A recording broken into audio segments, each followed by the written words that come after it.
Kenji Girac blessé par balle. Un an après le drame, le gendarme qui est intervenu à Biscarrosse raconte.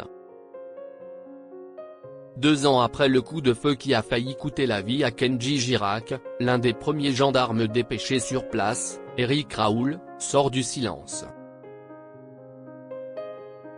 Pour Sud-Ouest, il revient sur les premières minutes chaotiques, les auditions sous tension, et l'ampleur médiatique immédiate de l'affaire.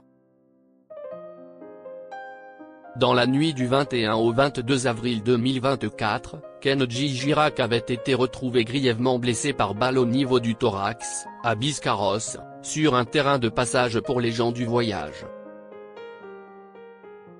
Les premières heures étaient confuses: accident, agression, tentative de suicide?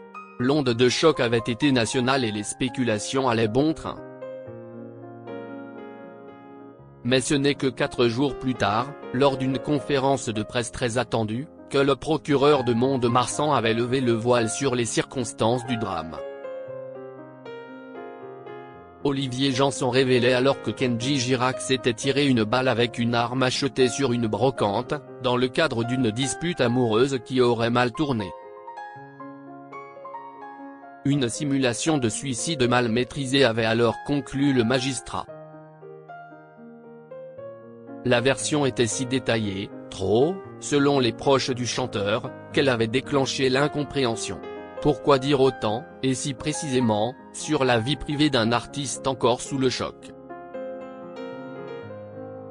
Affaire Kenji Girac, 1 an après, un gendarme parle enfin.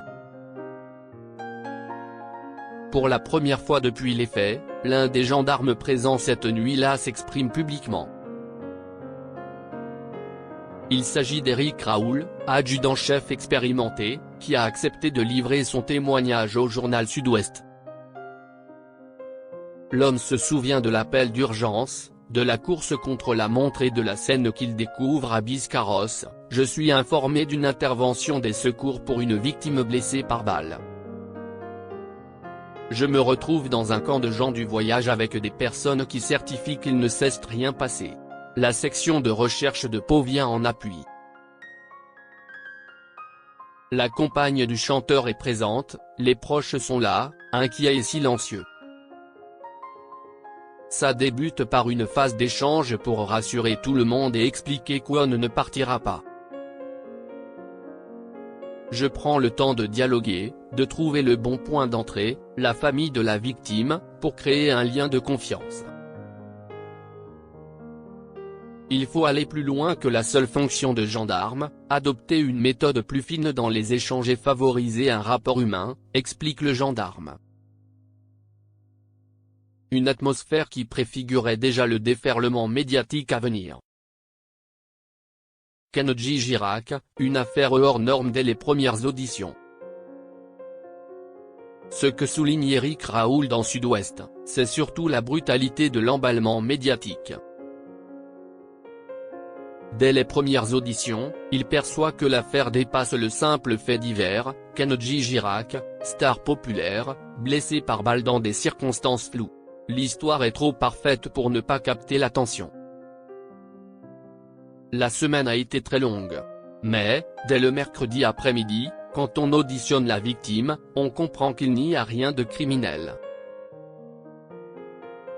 Mon expérience m'a permis de rester serein et d'avancer sans trop être secoué par tout cela, se souvient l'adjudant-chef auprès de nos confrères. Pour Éric Raoul, ce dossier restera à part. Et malgré la procédure classée, il en gardera une trace tenace.